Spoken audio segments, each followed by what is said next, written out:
এই ভোলাদা, এই কোদালটা এনেছো তো? এই তাড়াতাড়ি এই গাছটার তলাটার মাটি কোপানো শুরু করো।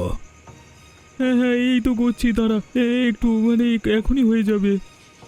আরে ভোলাদা, দাঁড়ালে হবে না, তাড়াতাড়ি করো। ভোর হবার আগেই আমাদের সমস্ত কিছু পরিষ্কার করে লুকিয়ে ফেলতে হবে, কেউ দেখে ফেললে সর্বনাশ হয়ে যাবে।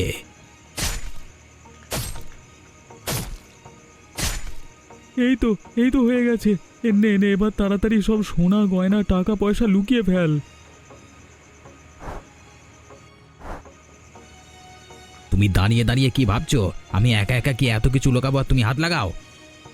আমার না খুব ভয় করছে নিতিন, যদি সবাই জেনে যায় তখন কি হবে? সব সময় তোমার এই ন্যাকা ন্যাকা কথাগুলো শুনলেই না মটকাটা গরম হয়ে যায়। তুই বুঝতে পারছিস না নিতিন, আমি কোনোদিন কারোর ক্ষতি করিনি, কিন্তু ভাগ্যের ফেরে আজকে আমি কি না কি করতে যাচ্ছি, সেই নই চিন্তা হচ্ছে আমি যদি ধরা পড়ে যাই। সব সময় অত ভালো মানুষই দেখাতে গেলে জীবন চলে না। আর তাছাড়া এতই যখন ভয়, তাহলে এই কাজে নেমেছিলে কেন, ভিতুর ডিম কোথাকার? তুই তো জানিস আমার সংসারের কি অবস্থা, নুন আনতে পান্তা ফুরায়, সেই জন্যই তো বাধ্য হয়ে। হয়েছে হয়েছে, অত ন্যাকা কান্না না করে যে কাজটা করতে এসেছো সেই কাজটা মন দিয়ে করো, তারপরে বাড়ি চলো। হ্যাঁ শোনো, এই কথা যদি কেউ জানতে পারে তাহলে কিন্তু তোমার অবস্থা খুব খারাপ হয়ে যাবে বলে দিলাম। তুই আমাকে লোভ দেখিয়ে নিজের দলে টেনে এখন হুমকি দিচ্ছিস? হ্যাঁ দিচ্ছি, কারণ আমি তো আগে জানতাম না তুমি এত ভীতু। তাহলে তোমাকে কোনো দিনই আমার ধীরে চুপচাপ কোনো ঘোষণা ছাড়াই নেমে এলো। রফিক দৌড়ে তাল গাছের নিচে গেল, পেছন পেছন নয়ন। তারা দাঁড়ালো কাদা মাখা রাস্তায়, হাসিতে মুখ ভরা। ভিজছে ঠিকই, কিন্তু কেউ রাগ করছে না। কিছু মুহূর্ত এমন হয় যেখানে শুধু উপস্থিত থাকাই যথেষ্ট, কোনো কথার দরকার হয় না। এটা ছিল তাদের প্রিয় খেলা, ছোট কাগজে ভাঁজ করা স্বপ্ন। যে নৌকা সবচেয়ে দূর যাবে সেই জিতবে। বৃষ্টির ডোবায় দুই বন্ধু নৌকা ভাসায়, হাসে, ঠাট্টা করে, কিন্তু চোখে কোথাও একটা নস্টালজিয়া খেলে যায়। রফিক মনে করিয়ে দেয়, এক সময় এই জায়গায় তারা 6 জন ছিল, এখন আছে শুধু তারা 2 জন। সময় একে একে সবার পা ভাসিয়ে নিয়ে যায়। তারা চলে এলো একটা পুরনো কুঁড়ে ঘরে। ঘরের কোণায় একটা দিন যেমনটা হঠাৎ করেই আসে। সকালের আকাশটা ছিল কিছুটা গোমড়া মুখ করা। তালের পাতার ফাঁক গলে বাতাসে গন্ধ ভেসে আসতো, মাটির, ফসলের আর একটা প্রতীক্ষার। রফিক তাকিয়েছিল মাঠের দিকে, তার চোখে কৌতূহল। মেঘের নিচে কি আছে জানি না, কিন্তু তার মধ্যে কিছু একটা নিশ্চয়ই আছে। আর নয়ন, সে উঠোনে বসে বই পড়ছিল, কিন্তু চোখ চলে যাচ্ছিল সেই মেঘ মাখা আকাশের দিকেই। বৃষ্টি ঠিক যেমনটা হয়। রাহুলও কিছু বলে না, শুধু পেছনে যায়, খাতাটা বন্ধ করে এবং তারা দুজন একসাথে বেরিয়ে পড়ে, কোথাও কিচ্ছু না বলে, শুধু হাঁটা বৃষ্টির সঙ্গে সঙ্গে। পথটা কাদায় ভর্তি, পুকুরের পাশ দিয়ে হেঁটে চলেছে তারা। মাটির গন্ধ, পুকুরের ধীর ঢেউ, গাছে জমে থাকা জলের টুপটাপ শব্দ, যেন সবার মাঝেই লুকিয়ে আছে এক গোপন ভালোবাসা।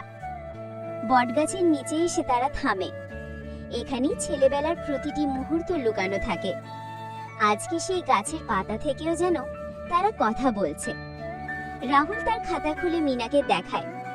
আঁকা ছবিটা দেখে মিনা অবাক। জমে থাকা স্মৃতি, দেয়ালে আঁকা চিহ্ন। দুজনেই চুপচাপ হাঁটে, কিন্তু মনে বেজে চলে শব্দহীন গান।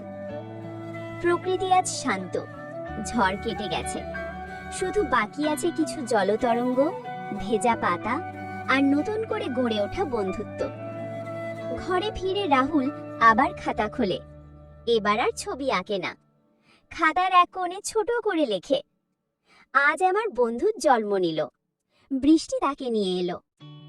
শেষে ধীরে ধীরে ফেড আউট হয় বৃষ্টির শব্দ, খোলা জানালা, এক শিশুর হাসি আর খাতার পাতায় ছোট লেখা, বন্ধুত্ব কখনো শব্দে গাঁথা যায় না, শুধু অনুভব আশ্বাসনী। ঠিক তখনই দরজায় ধ্বনি, হালকা লাজুক এক টোকা। রাহুল চমকে ওঠে।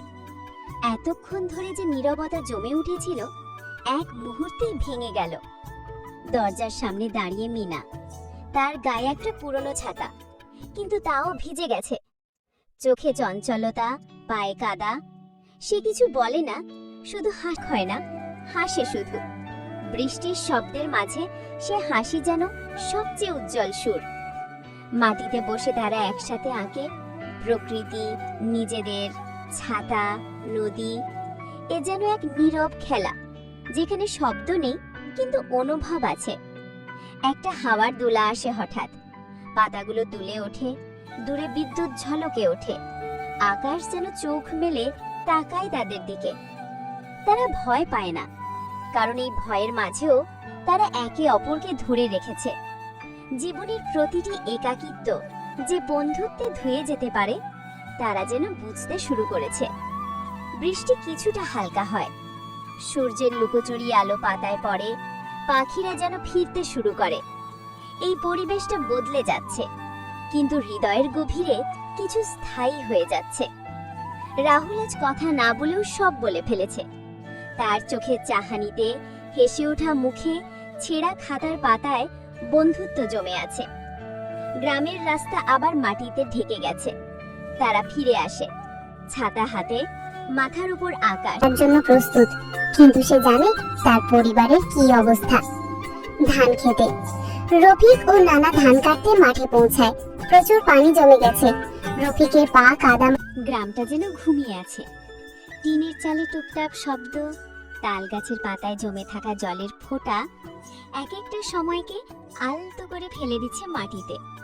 দূরে ঝিঝি পোকার ডাক, আর মাঝে মধ্যে কাকের আওয়াজ। প্রকৃতি কথা বলছে আজ। একটা ছোট্ট কুড়ে ঘরে রাহুল বসে আছে, চোখ তার জানালার ফাঁক দিয়ে বহু দূর তাকিয়ে। মেঘের নিচে বসে থাকা এই শিশুর মনে চলেছে নিঃশব্দ চিন্তার ঢেউ, যেন বৃষ্টি তাকে কিছু বলতে চাইছে। রাহুলের ছোট্ট খাতা খুলে রেখেছে সে, তাতে আঁকা নদী, গাছ, আকাশ আর একটা মুখ, যেটা খুব ধীরে ধীরে স্পষ্ট হচ্ছে। সে জানে না কেন, কিন্তু প্রতিদিনই মিনার ছবি আঁকতে ইচ্ছে করে। আজ স্কুল নেই, মা বাবা খেতে গেছে, সারা গ্রাম যেন একা হয়ে গেছে তার মতো। বাইরে শুধু জল, জল আর জল।